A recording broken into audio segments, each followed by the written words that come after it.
It's wonderful to see so many of you here. I can't say bright and early, but definitely early. Thank you very much for being here. So, friends and colleagues, every year, around this time, December, we hold our regular summit, our annual conference on the Western Balkans.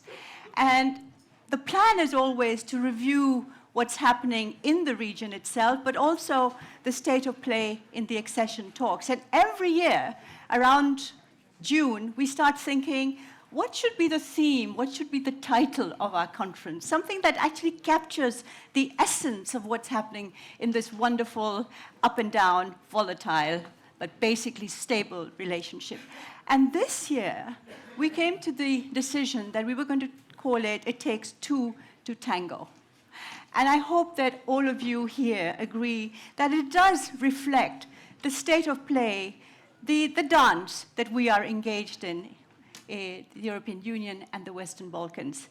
Now, you could say that in some way a dance is very important. It shows that you're working together, you're progressing together, you're in sync, you're aligned.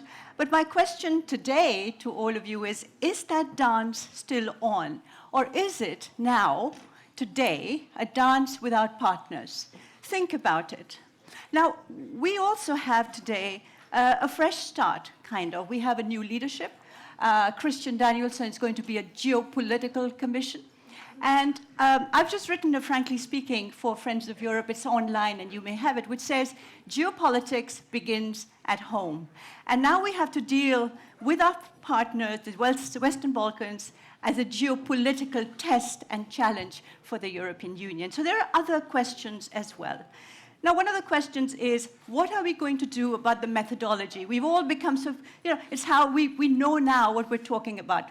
The conduct of the enlargement accession talks. Is there going to be clarity, and if so, when? When will this new system, this new mechanism, be unveiled? We also have questions about the Croatian presidency, our youngest member state. A lot of hope lying on Croatia and the summit in Zagreb. What's that going to bring forward?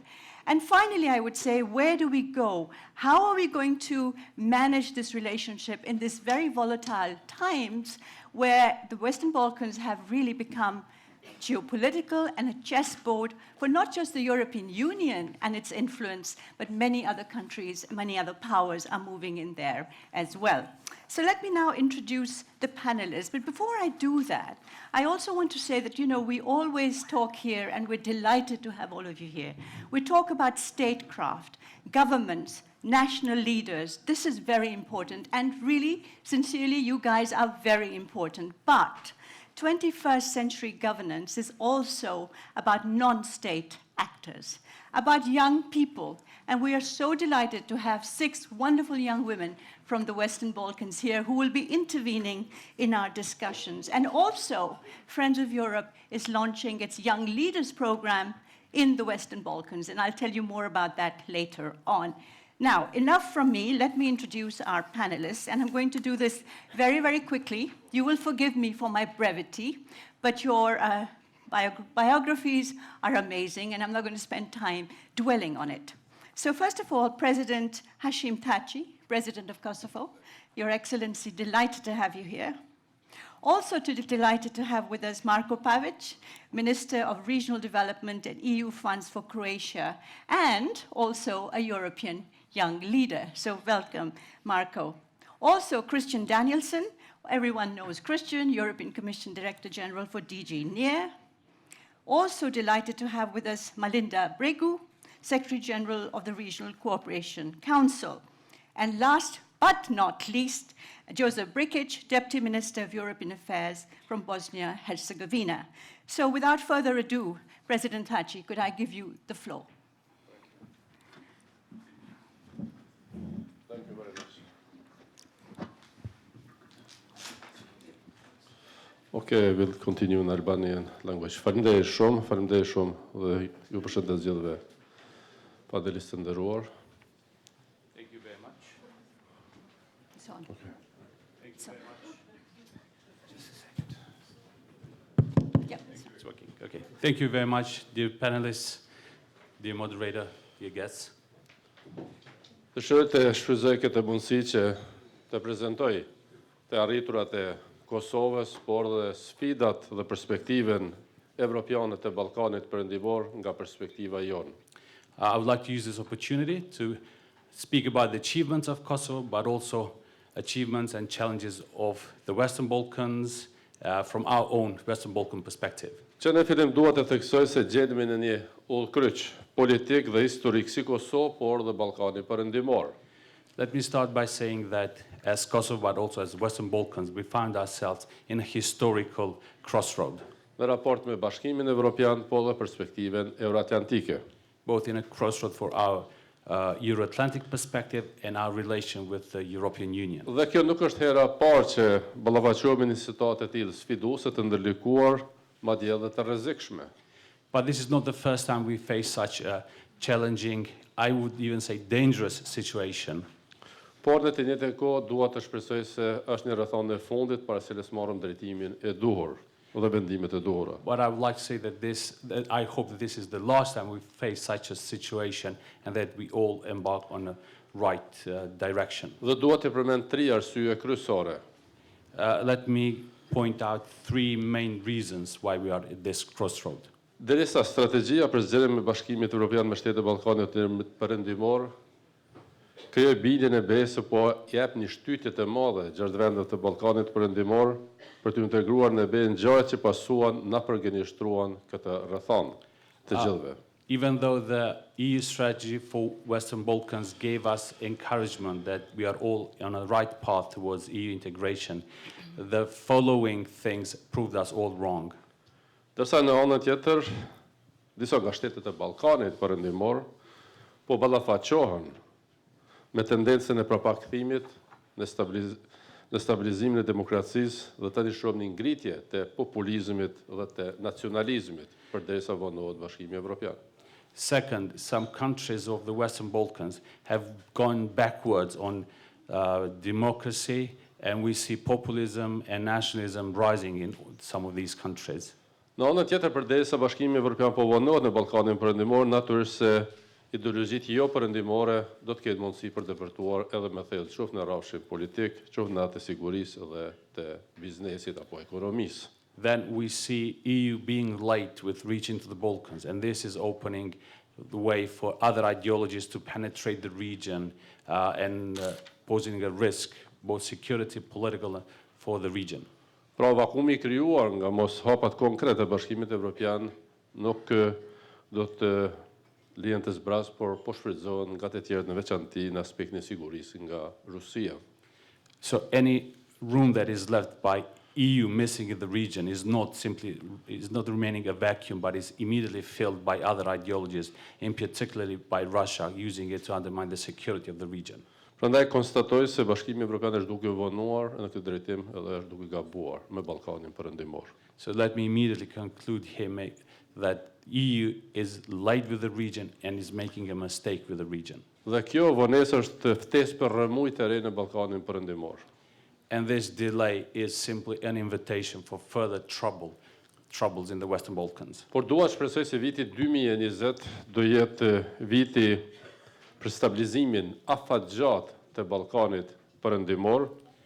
I still remain an optimist, and I want to believe that year 2020 will be the year of political stabilization of the Western Balkans. Objektiv kjo përbashkët e Bashkimit Evropian, Shtetet Bashkuara të Amerikës, NATO-s, dhe gjitha vendeve të Ballkanit Perëndimor. This is a common goal of EU, US, NATO, and all the countries of the Western Balkans. Që të ndodhë kjo duhet që urgjentisht të ndodhë liberalizimi I vizave për Kosovën si një drejtë elementare për qytetarët e Kosovës, gjithë të cilën kemi punuar dhe kemi realizuar të gjitha kriteret qysh para 3-4 vitesh. For this year 2020 to be such a year, we need some achievements, some steps. The first is visa liberalization for Kosovo. It's a decision that citizens of Kosovo merit, and we've met all the criteria that were put forth by the EU. Se për këtë liberalizimit e vizave ne nuk po kërkojmë dhuratë, por I kemi merituar dhe meritojmë dhe kemi punuar gjatë bashkarisht. Regarding visa liberalization, this is not something that we seek as a present, but it's something that we have worked hard and very long together, and it's something that we deserve. Tjetër që duhet të ndodhë më njëherë janë hapja bisedime për Maqedoninë e Veriut dhe Shqipërinë për integrim në Bashkim Evropian. Second thing that must happen is open immediately talks with North Macedonia and Albania. Së treti, Kosova dhe Serbia do duhet të nënshkruani një marrëveshje gjithëpërfshirëse për normalizimin e plotë të marrëdhënieve të tyre si mundësi dhe hapërinësishëm për stabilitet edhe në Kosovën, Serbinë, tërë Ballkanin perëndimor. Third thing that must happen is Kosovo and Serbia to sign a comprehensive peace agreement on full normalization of relations between the two countries that will bring more peace and stability in the whole region. Kjo marrëveshje do duhet i hapte perspektivë Kosovës për antarësim në Organizatën e Kombeve të Bashkuara, njohje reciproke dhe ndërkohë një perspektivë evropiane për të dy vendet. This agreement should bring UN membership for Kosovo and a guaranteed EU perspective for both countries. Por që ndodhin këto gjëra tani kërkohet veçanti nga leadershipi i Bashkimit Evropian, jo fjalë të bukura, por veprime konkrete edhe për Kosovën edhe për gjitha vendet e Ballkanit perëndimor. For this to happen, especially from the new leadership in EU, we need to move beyond words, nice words, but to see concrete steps to make this a reality in Kosovo, in Serbia, in the whole of Western Balkans. Ju falenderoj shumë. Thank you.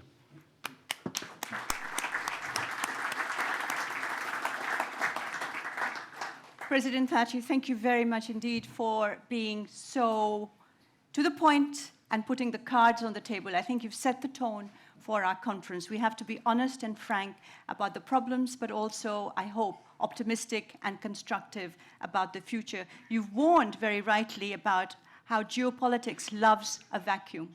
And when there's a vacuum, other powers, other ideologies move in. And you've also talked about your commitment to the Euro-transatlantic relationship. Visa liberalization for Kosovo on the table for years now, months now. Talks have to start with North Macedonia and Albania. I think all of us agree that that has to happen. Political ideology should not come into the paradigm. And of course, the importance of Kosovo and Serbia normalizing their relations. Thank you very much indeed. And the need to be moving beyond words and rhetorical flourishes. Thank you very much indeed. So, Marko, Minister, a lot of hope lying on the shoulders of Croatia, the Croatian presidency next year. And there is, of course, as I said, a summit in Zagreb, early May. What is your plan for this relationship? Thank you very much, distinguished guests, audience. It's nice to be back here in Friends of Europe, especially as European young leader. At the verge of Croatian presidency that is starting just in a month, we wanted to present you our priorities and also say something about our policies regarding enlargement and Western Balkans. Croatian presidency will be forged on 4 pillars. First one is Europe that grows, and mostly connecting to economy, cohesion policy, and all other policies connected to that. The second pillar is Europe that connects regarding transport, broadband, 5G technologies, and all others. The third is Europe that protects. We are aware of all the challenges that the European Union is facing now. And the fourth one, where the Western Balkans also comes in, is Europe that is assertive, that is leader to other countries and other regions. Croatia is the newest country to the European Union. We went through all the process, and this process started basically in Zagreb in 2000 during the Zagreb Summit. Almost 20 years, after 20 years ago, we'll have the Zagreb Summit again. Zagreb Summit during the French presidency in 2000 made a roadmap for the enlargement for next 10 years. This is our vision also for the Zagreb Summit in May next year. We want to help the countries from the Western Balkans to go through the process that Croatia went. And what we see are the benefits of the EU. First, it's political stabilization. Second is reform. Third is large investments. I'm currently Minister of Cohesion, of Regional Development and EU funds. 10.8 billion euros envelope that 80% is contracted is something that really enabled Croatian economy and Croatian society to thrive. Croatian position, especially on the Albania and North Macedonia, is that it was a mistake in the Council that we didn't open negotiations. We don't see connection between changing methodology with this opening. This attitude was also presented on the largest political event in Croatia a couple of weeks ago, EPP Summit, where all the EPP leaders were met and we had resolution of the Western Balkans. So in terms of enlargement, we see Zagreb Summit as a roadmap for the countries in the next 10 years. We want to help all of the countries as we see what benefited to Croatia, what benefited to the region.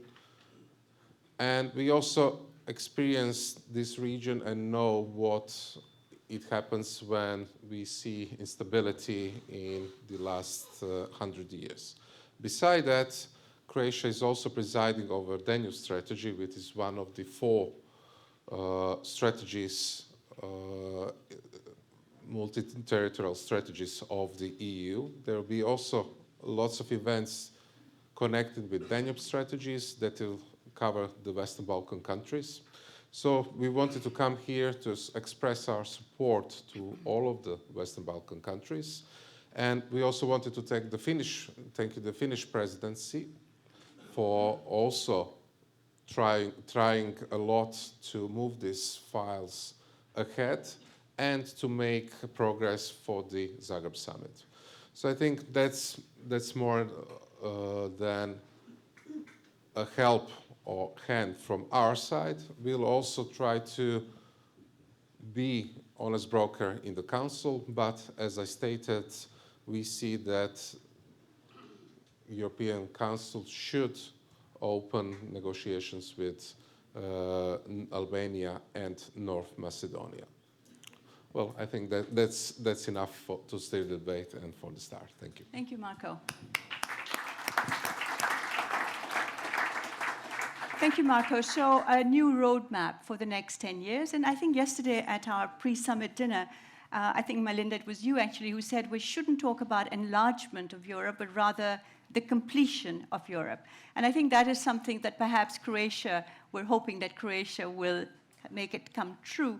And a very, I think, stark warning once again that it was a mistake. And I think Christian Danielsson from DG NEAR, when I turned to you, the European Commission did actually recommend that negotiations should open, accession talks should open. And now everyone is worried because there's lack of clarity. What happens next? We're going to revise the methodology. Are we going to open? Are we going to wait till that reform process is over? That could take many, many months. So give us a little bit of your insights on how we're going to proceed now. Yeah, Shada, I will try to do that. And firstly, I think today's event is very timely. I think your question shows clearly what is on many of yours mind here. It's also timely from the angle that a new commission is coming in. And before I go into your question, Shada, just to underline how much the Western Balkan is a priority of that commission, I think that should be appreciated. You saw it in the program that President von der Leyen presented before her election. You saw it in the speech last week, where clearly it was said that the door for the Western Balkan is open, and also that Western Balkan, and that partly answers your question, is part of European history, is Europe. So I think that is going to be on the mind of the Commission when it comes to working on the Western Balkan. And you see it also clearly in the mission letter, which has been sent to Commissioner Vareli, where it's clearly stated, firstly, of course, that Commission's recommendations as regards North Macedonia and Albania stands. Secondly, that the task will be to sustain and accelerate the process, the European process of the Western Balkan. And thirdly, to go into exactly those important reforms that are called for in order for the Western Balkan countries to be able to take up that challenge. So that is, I think, the way that you will see the Commission work in the coming weeks, months, and years ahead. Now, short term, there is an issue. There are two issues, in fact. In October, the Council were not able to reply to the recommendation of the Commission. So that's one issue. So we need to cater for that issue. And the Commission's role in that context is to come back and help the Member States to be able to take that decision. Of course, the recommendation stands.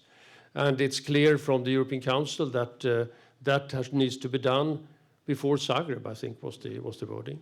So that's the timeline we are working on when it comes to that issue, and we hope it can happen as soon as possible. Of course, what will be essential here is that both North Macedonia and Albania continue on the reform path. We don't want to see backsliding, because then, of course, our assessment is different from the one that then what we've seen before. But that seems to be in the right direction. The second issue that came up in that discussion was about, so can we see to that this enlargement process become more efficient? Isn't there issues about the fact that we haven't seen all the reforms that we wanted to see in the Western Balkan countries? Isn't there something on the issue of seeing to that the Western Balkan countries becomes part of the discussions of major European challenges, such as migration, such as the whole transition, ecological transition, such as issues related to digital, and there are probably many other issues there of the same character. And I was also asked the question, is there something that needs to be done when it comes to the way we are negotiating? Can it become more efficient? Can it become more clear? Can it be more understandable? Now, as always in these kind of discussions, member states have views, and as you all know, one member states have come forward with its view. I'm sure that there are other member states who have their views on it, and the Commission will take up the role that is the Commission's, namely to go forward, put on the table, have something which will be the basis for the discussion in the Council. And I can't say anything on when that will happen because it hasn't been decided yet. But what I can say is that, of course, we're going to do that as soon as possible in order to see to that clarity that you ask for becomes a bit better, and that discussion can start on a good basis. But it's very important, as you said, Minister, that these are two processes. One process is the reply to the recommendation. Another process is to look into the efficiency of the negotiation. Let me finally say one thing about the general prospects. I think the strategy from 2018 and the Sofia summit gave clarity from the member states' point of view and from the Commission's point of view on what are the major issues here. And it boils down very much to the reforms, in fact. And we need to see to jointly, and I see many familiar faces here in the room, we need to see jointly that there becomes more traction on the reforms on the ground in the Western Balkans. That's the way to drive this forward. And in particular important here is the economy, because there is a huge potential that needs to be let loose. And of course, the regional element in that one is going to be essential. So that's one element, reforms. And the second is what you mentioned, President, namely the need to move forward and finally reach the end of the dialogue and the full normalization between Serbia and Kosovo as soon as possible, because that will release so much of energy for the Western Balkan and also fill the vacuum that otherwise, if this does not move forward efficiently, risks being there and be filled by others. So I stop here. Thank you, Christian. So, yes. I say the dance is still on. Huh? The dance is still on. No, I have so many questions in my head, but I have to keep quiet and give the floor now to Majlinda. But just, so you basically said the Commission recommendation stands. These are two different processes, reform on one hand and opening of accession talks, no link, hopefully before Zagreb.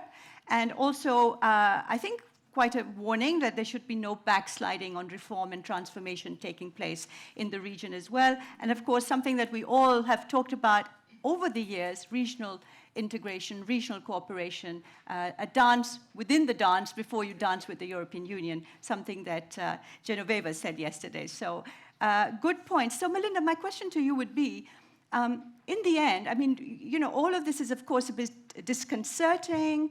We are sort of uncertain about what happens next, though I have to say Christian has given some clarity.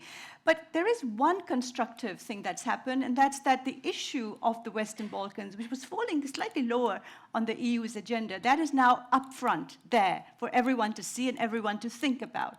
Your thoughts? Good morning, Shada, and good morning to everybody. Yes, I'm the Secretary General of the Regional Cooperation Council, but these days you wouldn't mind that I'm mostly a disheartened Albanian. So I would like you to join me in a moment of silence for the loss of lives of 51 people in Tirana because of the most severest and the harmful earthquake.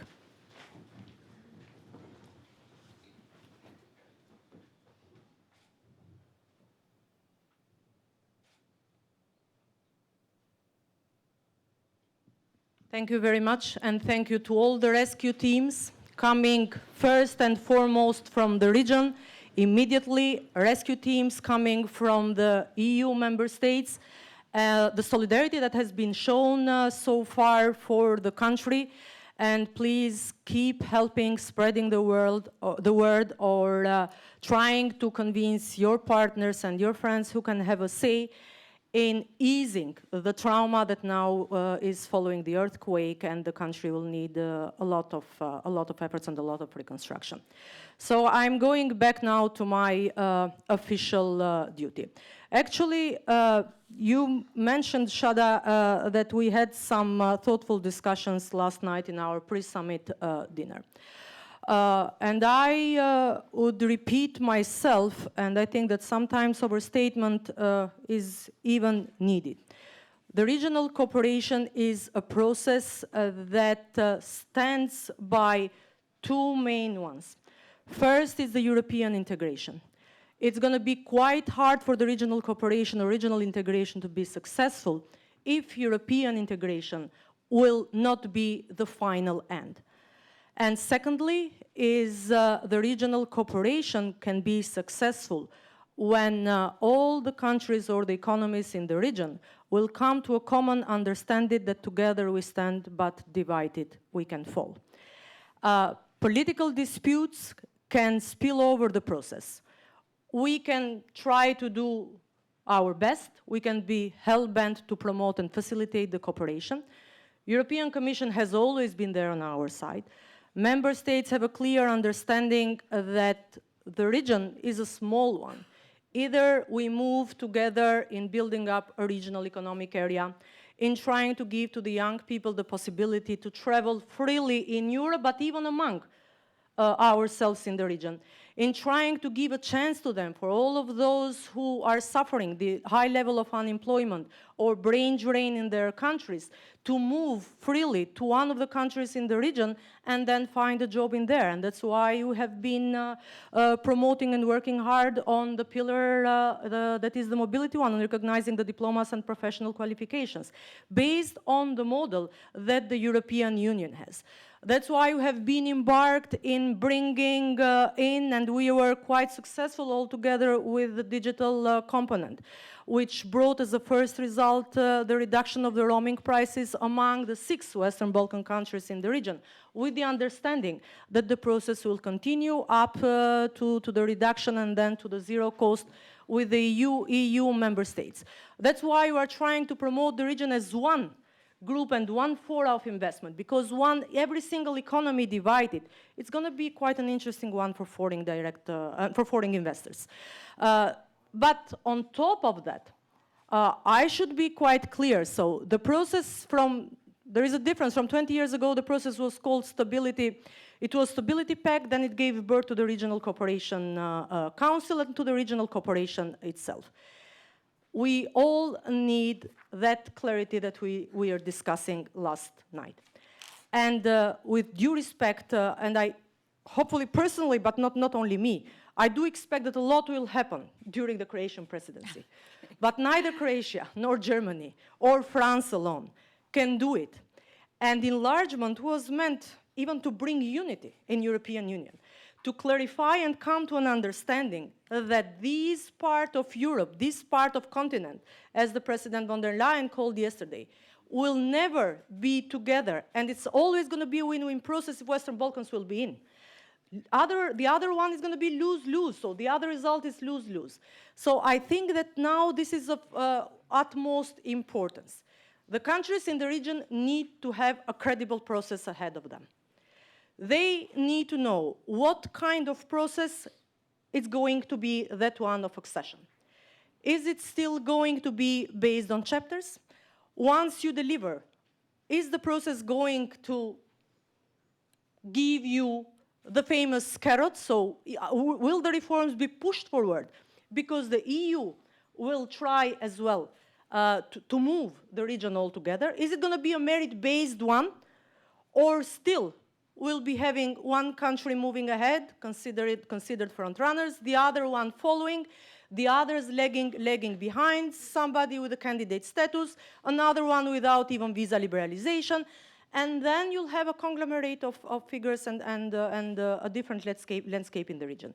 So I would say that, yes, maybe the accession is under stress, but regional cooperation is under stress as well, if accession and European integration is under stress. One final remark in here. We have been talking so much during all these years, and the process has been more an elite-based one. Our counterparts are governments and institutions.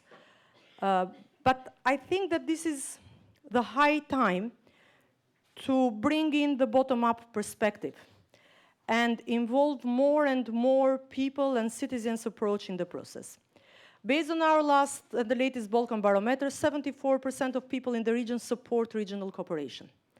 So they are quite smart and clear. They know that their lives will be improved if you have better relations with your neighbor. Your neighbor is the first one on whom you should knock on the door if you have a problem. And 56% of them support European integration. But one of the figures that is really, I would say, a surprise, is the one that we call 61 to 61. 61% of young people are in favor of European accession, and 61% of them are ready to leave their countries. And these statistics, you can never and hardly find two figures to really stand by each other as this 61 to 61, which makes us think that those who are supporting the process want the standards to be based in their countries, in their homes. Once those standards and the European perspective will not be clear, they are ready to leave their countries. And that's what the region is facing lately. And that's why the brain drain from one side, but the exodus as well, is quite present lately. So I would say that now it's high time to come to the citizens' perspective in the process and bring their voices in, think about an innovative and transformation agenda, and not always the innovative ideas come from politicians, with due respect, so I'm a politician myself, but not always usually come from young people. And that's why I think that is of utmost importance to hear them and embark them in building the future of the region. So I'll stop here. Thank you. Thank you very much, Majlinda.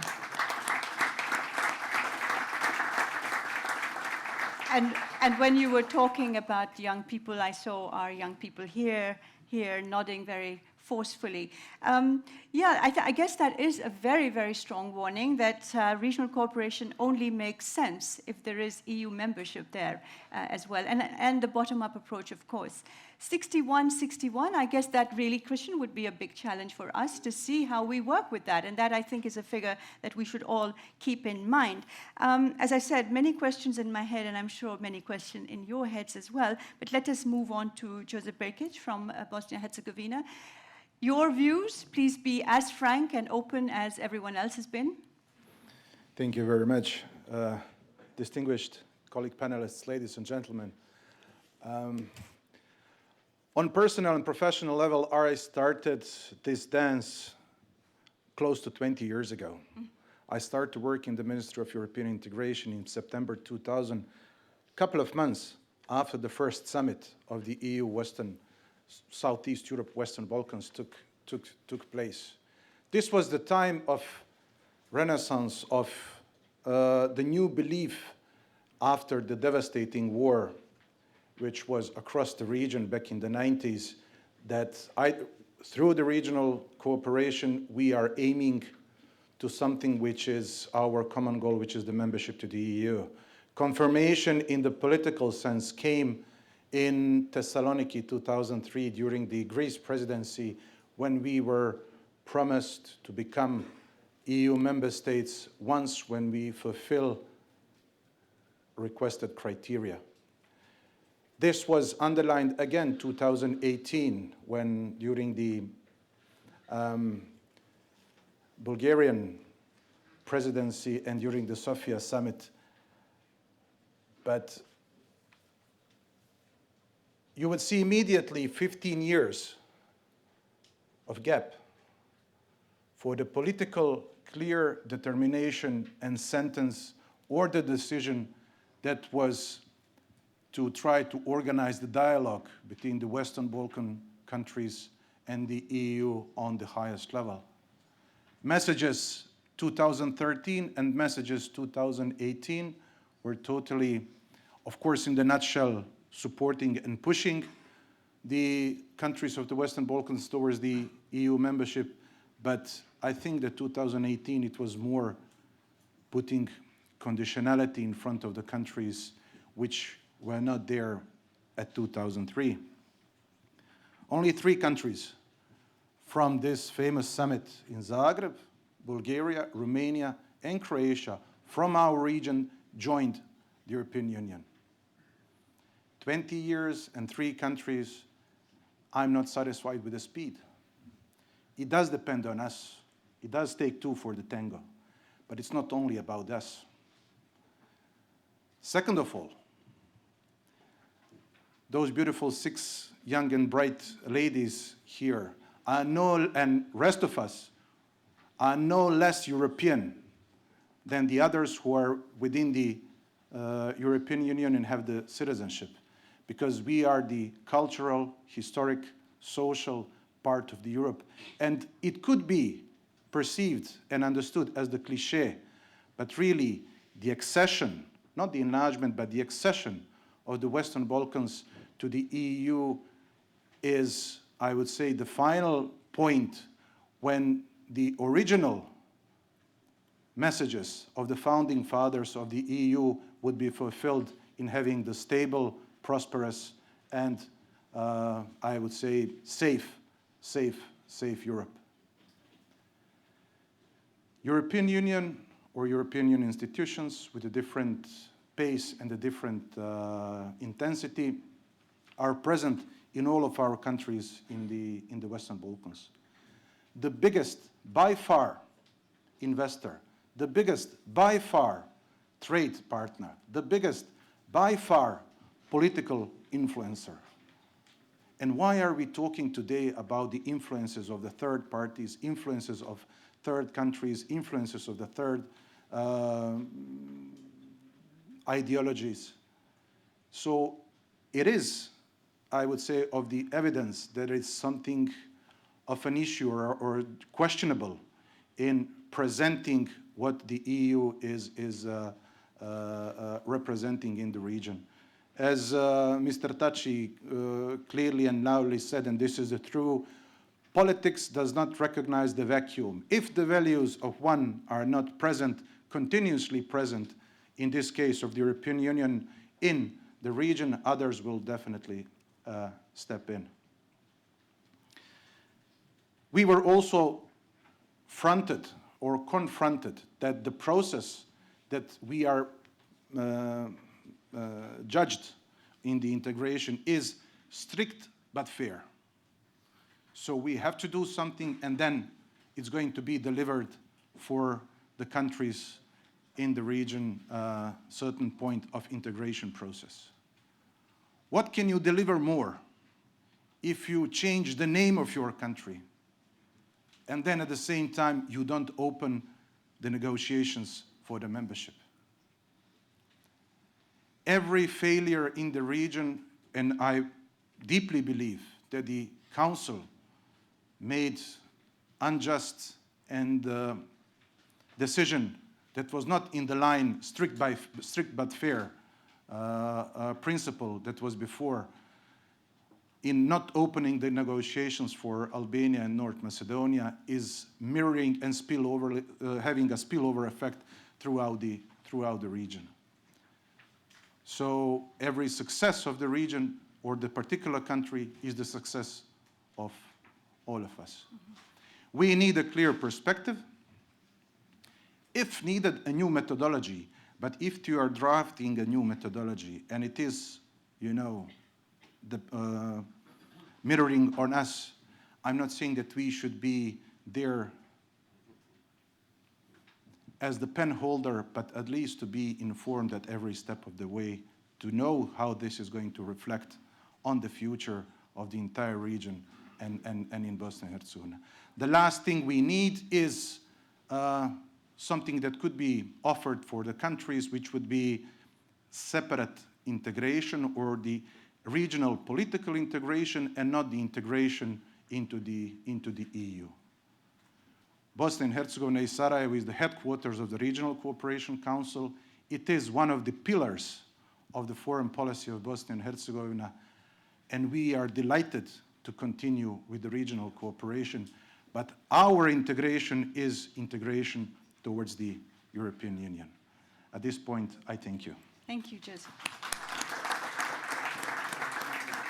Thank you very much. I know that Christian Danielsson has to leave, but he will be very ably replaced by Genoveva. And I know, Marko, Minister, you have to leave as well. But the discussion continues. Christian has a meeting with the new Commissioner for Neighbourhood and Enlargement, so we have to let him go.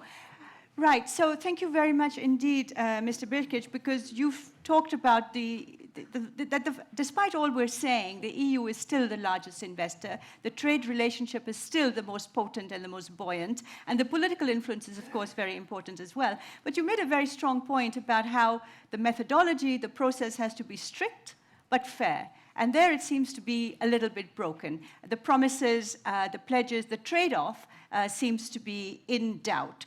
The two things that I'm going to open the floor right now to all of you, so please put your thinking caps on, but I do want our panelists to think about two things. What happens next? Now, while waiting for the accession talks to begin, while waiting for the process to evolve, what can Europe and the Western Balkans do to make things work at the moment in different sectors without waiting for the big bang or the big reward? And my second point is we also talk a lot about fatigue, enlargement fatigue. Melinda talked about people worrying about the future. People are losing interest in accession enlargement. Don't we need a new narrative, a new geostrategic narrative, a new story that binds us together but also instills confidence in the region itself? So with that, let me open the floor. I'd like the panelists to think about that. Let me open the floor to questions. My plea is identify yourself and keep your questions short and snappy so we can have real interaction. So I already see a few hands going up.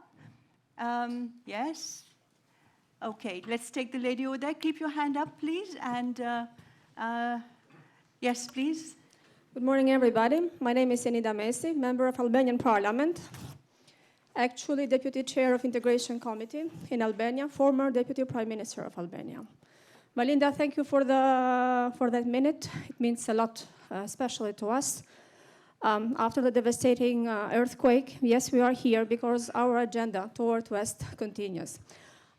I had a question, in fact, for Mr. Danielsson, to whom I have the chance to meet last year, but still, I do believe that the panelists can choose, it's more a discussion rather than a question. Genoveva is there. Exactly, Yeah. okay. So the title is It Takes Two to Tango. There are dances which you can dance in two partners, and there are dances which you simply like the music, and you go to a ballroom, you find a partner, and simply dance. And Albania and even North Macedonia already decided to enter in the ballroom and already decided to dance. The European Commission already for 2 times in a row committed itself and said that yes, for Albania, but even for North Macedonia, should be open the negotiation talks without any additional conditions. And we are talking about opening the negotiation talks. We are not saying that we are going tomorrow to be member of European Union. Yes, we are talking about reforms, and a lot of reforms have been done. Reforms, you know, that take time. If I imagine now what Albania is doing parallelly in 5 key components, starting from the most, let's say, difficult and deep reform, which is justice reform, public administration reform, fights against corruption and organized crime, human rights, anti-corruption, and all of this in the same time going to be done in, I don't know, a couple of 5 years. And my question is exactly that we are in the middle of the bell dance, of the ballroom. We are already dancing. European Union, European Commission already committed itself. So starting out of our political, let's say, stature, talking, what and when, what we need to do and when, take actions and make a final decision. Thank you. I'm sorry, this is not meant to be rude, but we really need to get a conversation going. But thank you very much for those comments and questions. The lady over here, please, could you put your hand up again? Yeah, Rahul, just keep your hand up, please. Thank you. Thank you very much. My name is Javada Shushko. I come from the Islamic community in Bosnia and Herzegovina. I actually wanted to address as well Mr. Christian Danielsson, but I'm glad to talk to Ms. Calavera. It is very indicative that Mr. Danielsson has not mentioned at all Bosnia and Herzegovina. And we are very worried in Bosnia and Herzegovina. And my question is how or why the European Union seems to abandon Bosnia and Herzegovina, despite the commitment recently in general about the commitment to the Western Balkans, because there are other great powers who are spreading their influence in the Balkans and in Bosnia and Herzegovina, and these are anti-democratic, authoritarian influences, and I'm afraid to say that the European Union might anew not to defend European values in Bosnia and Herzegovina like in the 1990s. When it comes to the neighboring countries, Croatia and Serbia, we have glorification of war crimes and war criminals. We have as well militarization, and we do not have for sure good neighborly relations. And I'm afraid, ladies and gentlemen, that peace is at stake in Bosnia and Herzegovina. Thank you very much. Thank you for that question as well. I had seen a hand go up on the, yeah, that's right, exactly. So please, we need to get you a microphone. Thank you, Catherine. Franz Bogovic is my name. I'm a member of European Parliament from Slovenia and follow the situation in Western Balkans. And I totally agree what Ms. Majlinda pointed out. And the biggest problem of this region is exodus of young people. And if we will continue next 20 years, I don't know who will come in European Union from this region, because many of people will come to Europe before the enlargement process. I totally agree what you said, that Macron and this policy which happened on the EU Council was a big mistake. I think it's no problem, no need to speak more about this. We have also to do something in this three-angle reforming process, regional cooperation and enlargement. In all pillars, there are things what is necessary to do. But I think if we want to stop this exodus of young people, it's necessary to speak also about bigger financial support to this region. Yeah. I spoke with Ms. Ursula von der Leyen on EPP evening, and we spoke, and it's necessary to do. We heard the figures for Croatia. It's 10.8 billion structural funds. It's much more than IPA funds for all region is, right. And the relation is 10-1. And I think through IPA funds, structural funds, Berlin process, we must have. Otherwise, we don't have green deals in this region, where it's very important if you think about energy sector, coal production, environment, and agriculture. So what's opinion and what to do to get more and real support, not only words? Thank you very much. So we've been talking a lot about young people, and I see I'm going to be able to take just one question from young people. So you decide which one wants to ask the question now. Very quickly, microphone's there. I have to turn back to the panel. Okay. Dear all, I am Trina Hote. I'm from Kosovo. I'm 18 years, and it's my honor to be here.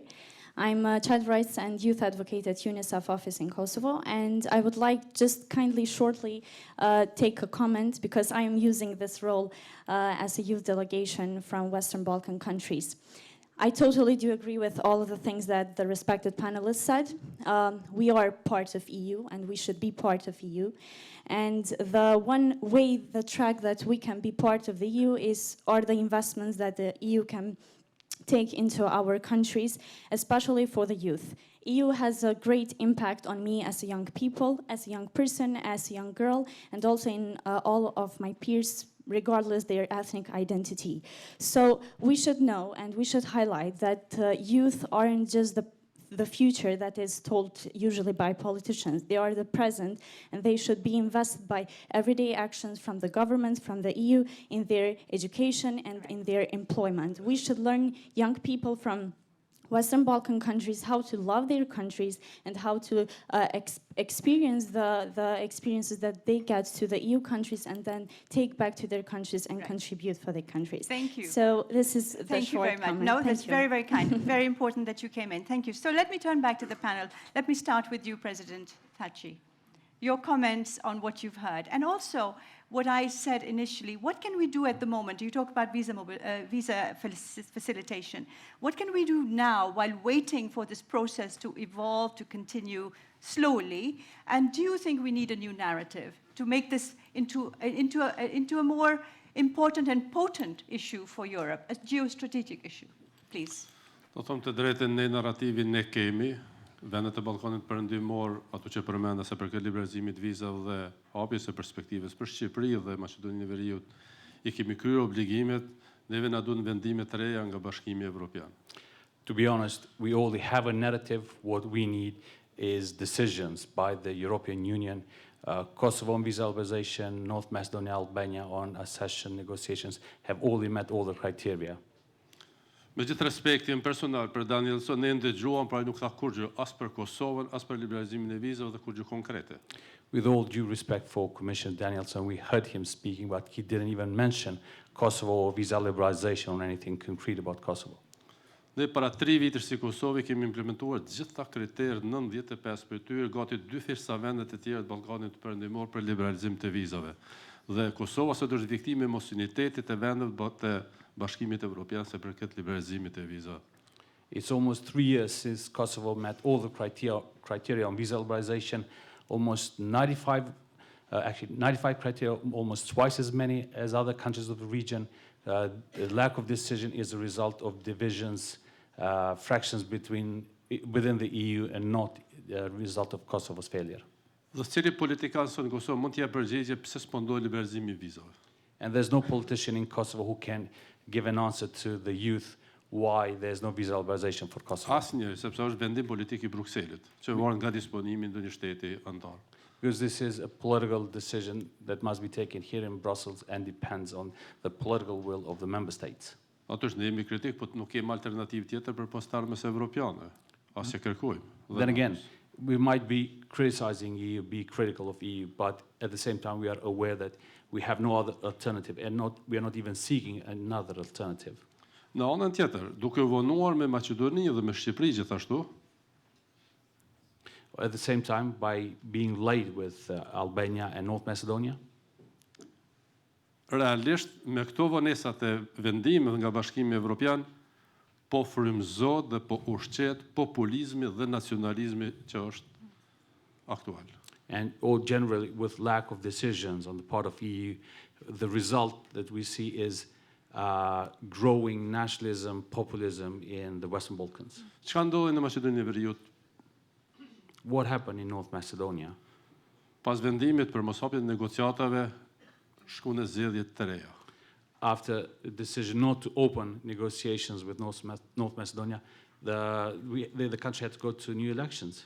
Do të vendimi I Bashkimit Evropian ka provokuar zgjedhje të parakoshme. So we see decisions or the lack of decision thereof in Brussels influencing internal politics, in this case, triggering snap elections in North Macedonia. Dhe fryma politike që I ka bërë ato reforma të rëndësishme, realisht rrezikohet nga populizmi në ardhje. So this spirit that brought these important changes and reforms is now being threatened by populism, nationalism. Në Shqipëri, ata që kanë bërë reformën në drejtësi munguar për 3 dekada, goditën dhe hapet një debat i thellë politik i panevojshëm. In Albania, those who have undertaken the toughest reforms in judiciary in the last 3 decades are now under attack and being challenged. Prandaj, edhe me Kosovën duke u vonuar, edhe me Maqedoninë e Veriut, edhe me Shqipërinë, Bashkimi Evropian e ka nxit populizmin dhe nacionalizmin. So again, EU being late with Kosovo, with North Macedonia, with Albania, is only encouraging nationalism and populism in all these countries. Prandaj ftesa ime është që të mendohet jo vetëm rrafshin teknik dhe procedural, por të mendohet në rrafshin strategjik. So my invitation here is actually to look beyond technical fulfilling of criteria, but look beyond that and think strategically, geostrategically. Ne ndëgjova edhe përfaqësuesin e Kroacisë. We heard the representative from Croatia as well. Besoj plotësisht në frymën pozitive dhe vendosmërinë e Kroacisë të lëvizet përpara me vende të tjera të Ballkanit Perëndimor në samitin e Zagrebit, por në të njëjtën kohë edhe ne duam dhe do të prodhojmë argumente pozitive me ia lehtësu punën e Kroacisë me na ndihmu. We heard a reflection of optimism of Croatia and the willingness to achieve a lot in summit next year in Croatia. We on our side, we will do our best to produce as many positive arguments for Croatia to help us as much as Croatia wants to help. Unë bes me shpresë për samitin e Zagrebit, por nuk do të jem entuziast. I remain optimistic about the summit in Croatia, in Zagreb, but I'm not an enthusiast about the summit. Sepse nuk varet nga Kroacia. Because it's not only about Croatia after all. Por mendoj që do ishte shumë e rëndësishme mbështetja dhe mezhja e vendeve të Bashkimit Evropian për Ballkanin Perëndimor. What we need is a broader support of all member states for the Western Balkans. Por edhe ne të mos mbetemi viktim e agjendave të mbrëmshme politike të shteteve anëtare të Bashkimit Evropian. Also, we as countries of Western Balkans, we should not remain or fall victims to agendas of individual member states of the European Union, actually. Dhe natyrisht për ne, si gjithmonë është jetike që Bashkimi Evropian në hapat në Ballkanin Perëndimor të jetë koordinuar me Shtetet e Bashkuara të Amerikës. And of course, one important fact just to point out, it remains vital that every step of the European Union in the Western Balkans is coordinated with the United States. Veçantinë e dialogut Kosovo-Serbi. This especially applies in the dialogue between Kosovo and Serbia. Dhe me zërim për vendet e tjera të Ballkanit Perëndimor për NATO. But also for membership of other countries of the region in NATO alliance. Thank you. Thank you, President. So also I say a strong message that this is not just about technicalities, it's a geostrategic issue, and I think perhaps that's something, Genoveva, that this new commission, being geopolitical, will perhaps be more sensitive to, or at least one can hope so. And you talked, President, about domestic politics, and domestic politics in your region are as important as domestic politics here. And you talked about this specter of populism and nationalism raising their ugly heads. Thank you for that. Melinda, from your point of view, there were questions about regional cooperation, but also yesterday at our pre-summit dinner, we did talk about the narrative. So if you could just say a few words about what you think we could do differently this time around. How to keep the EU narrative in the region. So, well, we all know that one thing leads to another. Yes, I have to say that this moment is maybe the biggest crisis in EU Western Balkans political standing since '99. And I just hope that the postponement on the decision, not only on opening the accession negotiations on Albania and North Macedonia, but a decision that affects the whole accession perspective, membership, and the process of other countries in the region. I just hope that that will not affect heavily and disappoint first the public administration, who have to be motivated and carry on with the reforms. And you know that usually the public administration are people who spend a lot of hours in their offices, so bureaucrats. They would like to hear from their leaders as well what to do. And once you have leaders as well and politicians thinking, okay, so nobody is thinking on us, you see? The president of France is thinking on his political situation, then the prime minister of Netherlands is thinking on his government, or Denmark, or so on, and others. Then the others as well will say, normal, we are, isn't it, Majlinda? It's normal, that's what I'm saying. They will say we are politicians as well. So we have a mandate which lasts for 4 years. We need to have results within our own mandate. So we need to concentrate what we can do here in order to let the process move ahead and the political cycle to continue. So in order to avoid this kind of discordance, or that the problems keep being transferred and then one brings another one, I think that now it's quite high time, and you mentioned it actually, how to consider and how to make the whole process of European accession viable in real terms and consider it a transformative agenda for the Western Balkans, irrespective of the dates, irrespective of the methodology, irrespective of the shape that the new methodology will have in the process. I just heard from the Slovenian MEP on the request for more funds. Actually, the request for structural funds to be bigger and more ahead of the accession for the candidate countries, it's coming since 2012. But now we're moving to it, right? Now we are moving to that, but let me say you, based on the World Bank survey and their estimation, the region will need only to change the infrastructure, which is roads, not commuting well with each other, difficult situation to travel by car. Somehow we don't even have flights or airplanes. The region will need 9% increase of GDP only in infrastructure. What will come with the new EPA, it's an increase of 1.5 billion, but it's only 1% of GDP that the countries will need for their development agendas. So I know that money is never enough, but the region needs a lot of efforts and a lot of funds as well to be ready to join the EU. So on one side we have Copenhagen criteria, political criteria. On the other one, you have the reality in there. And you don't have a country, doesn't have to be in line with you only in terms of acquis. We need to be aligned with you even in terms of infrastructure, development, then reforms in education, which are of utmost importance in the region, and we mentioned it last night. Mostly the youngsters in the region have been studying during these years in public or private universities in a degree in social sciences, with due respect, so I have a degree in social sciences myself, international relations or political studies, less on engineering, less on science, less on maths, less on technology, which will leave, and this has already created a labor market not skillful in the region. Those who have a skill or a profession, as doctors or nurses, are leaving mostly to Germany. The problem is how to keep the people in there, and then you need to change from the very scratch even the educational system, which is a reform that no country is happy or it will be really successful up to the very end. Or I just mentioned and opened my interventions with the earthquake. So let us take the climate change, the Green Deal, which is mentioned by the President of European Commission. The new Western Balkans deal that will be presented during the Zagreb Summit. But again, so let's go back to the enlargement. The chapter on climate, it's open the last one.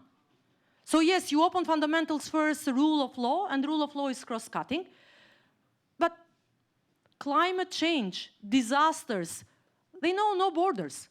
So when a disaster happens somewhere, it affects immediately the whole region. Right. And none of us is rich enough as to afford all these problems. Majlinda, so there is a new, I think we need a new shift in perspective. Yes. Not only thinking politically, but in concrete terms as well. Mm. Thank you very much. Absolutely. Thank you. So, Minister, let's move to you, Mr. Brkić. There was a question on Bosnia-Herzegovina as well, and also your ideas about financial transfers, the point that Majlinda just made, that you really need a lot of money and it won't come in one go. So let's prepare now, please. definitely on the connectivity throughout the region. From Sarajevo, if I'm not mistaken, by plane you can only go to Belgrade. The roads between the capitals in the countries of the regions and to connect them is that for the 450 kilometers, which is between Sarajevo and Tirana, 385. we are taking something like 6.5 hours, crossing borders and with the stops. Those who determined to stay and live in the Western Balkans and having the opportunity to leave are the persons that needs to be admired. And they are the real patriots, loving their country, loving their region. I'm convinced that if there is stronger political presence of the European Union in Bosnia and Herzegovina, in other countries in the region, that this will push and follow also the necessary funds to build up infrastructure, transport infrastructure, but let alone at this point, and not mentioning other infrastructure that needs to be, put on the level of the EU average. We are not talking about the upper, but the EU average that needs to be, our target and our goal. If the Western Balkans, which is the kitchen garden of the European Union, we are embraced by the EU countries, would not be the place where the EU on its geostrategic or the accession/enlargement policies will benefit. I have my deepest doubts where the EU as the geopolitical power can prove itself. And once again, and constantly to repeat, we are not less Europeans, we are only not part of the institutionalized Europe. Bosnia and Herzegovina is asking and requesting that we gain the status of candidate country, because status-wise, we are still potential candidate for the membership to the EU. And despite of all of the difficulties, and I would say complexity of the constitutional architecture in Bosnia and Herzegovina, in the past 4 years, we have succeeded to put the request for the membership, to answer on the questionnaire, and also to come up with the opinion of the avis of the European Commission on 14 priorities and 116 concrete measures from the analytical part of this report.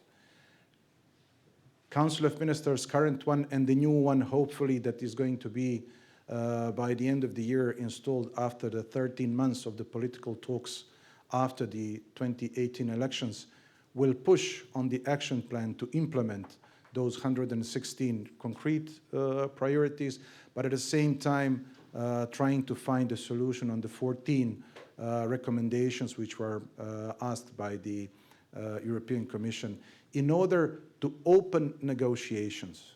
So imagine how far Bosnia and Herzegovina, is lagging behind the other countries which are about to open negotiations, notably Albania and North Macedonia, or those countries who are ahead and opening and closing provisionally chapters of negotiations. And then in the middle of this, it comes, the message of the strong, powerful EU member states saying that we should rethink the enlargement process as such of the European Union towards the But that should be a good thing, Balkans. because you don't like I what's wanted to happening conclude. I wanted to conclude really on this. Imperfect and challenged from within European Union as it is or represents today, or it can be even in the more challenging scenario in 3 or 5 years to come, it still represents the better or the best surrounding for all of us than the one in which we are living right now.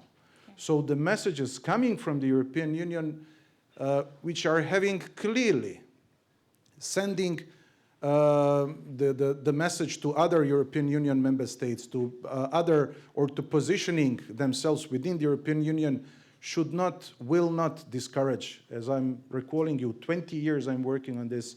Maybe I'm going to close my working period in the integration, but I'm not going to tire myself in pushing Bosnia and Herzegovina, entire region towards the EU, because the values which are there, which are enrooted, should be deeply enrooted in my region as well. Thank you very much, Minister. So, Genevieve, a bit of a hot seat there, right? But you've said something that I think is very, very important, and it echoes what Melinda has said as well. And you said the best thing we can do for the Western Balkans is to look to the EU priorities of this new von der Leyen Commission and mirror these priorities in the Western Balkans as well. Now, I was wondering if you could elaborate a bit on that and perhaps also answer some of the fears and concerns that have been raised here, please. Thank you very much, Adan. And it's difficult to fill the shoes of Christian after he left, but I'll do my best. I think first, exactly, I mean, for us, this region is a region in which all the members of the region aspire to be future EU member states. So it's clear that when we work in this region, we try to engage in the region according to the same priorities that the Commission is engaging with our member states, because we don't want them to lose that time that they are so stressed about taking so long. So that's why I think this is our guiding principle, and will continue to be our guiding principle, that our engagement is not like third countries that we're developing. This is engagement that we're preparing to have new member states. And let me start by saying the first thing. In the preparation of the countries to be member states, what we want is to see tangible benefits for all these young generations that are there. And that's why let me make a plea for the technicality of what we're doing. When we bring the laws and the legislation of the European Union, when we bring the EU norms, it's very technical, and it requires enormous effort across the board in all the public administration. But those are the laws that bring clean water or clean air, or protect food safety, or protect the toys that don't affect the children. It's technical, for sure it's technical, but this is what makes a change in the people's life until the countries are member states. So I will want to make a plea. Don't criticize that the process is technical. It's very good that it's technical. It's necessary that it's technical. But then, of course, it's political as well. And what is political? The Commission is an honest broker, assess the countries on the basis of merits, and those merits are based on reforms.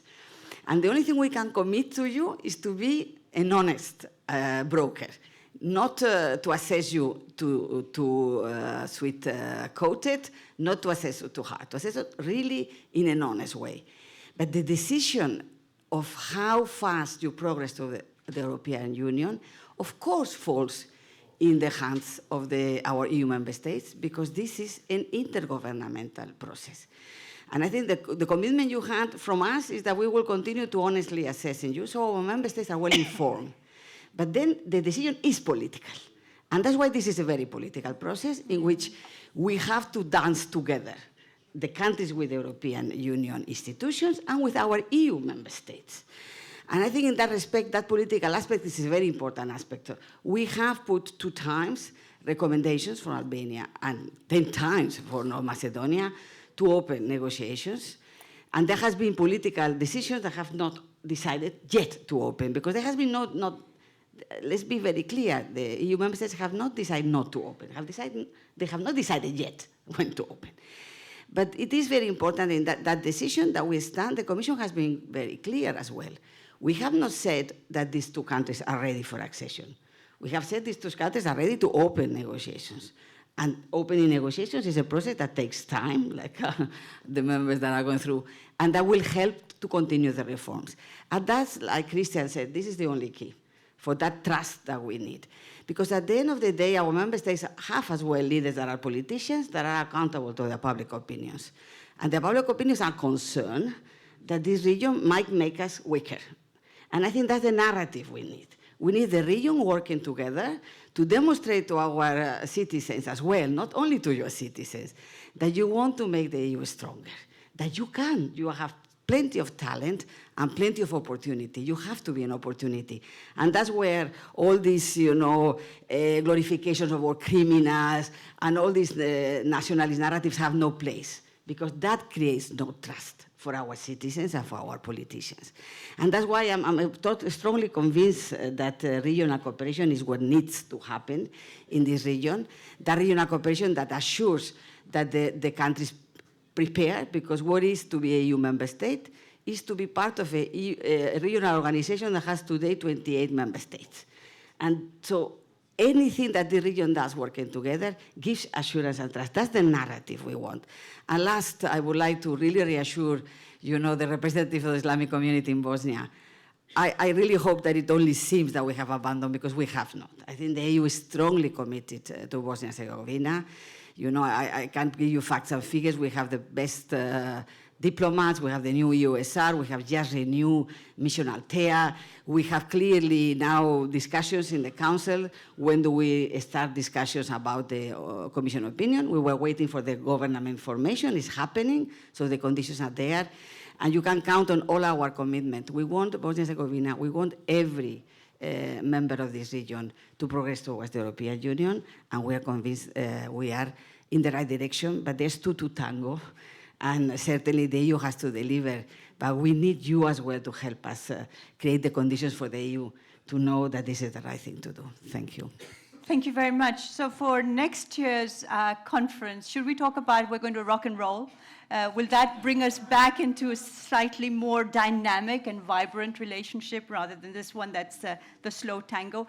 Thank you very much indeed to all of you for, I have to say, for being very frank and open and for a very passionate debate. We haven't dealt with all the issues, but there are now 2 breakout sessions. One is on technology and entrepreneurship in technology. That is upstairs, and coffee for that session is upstairs.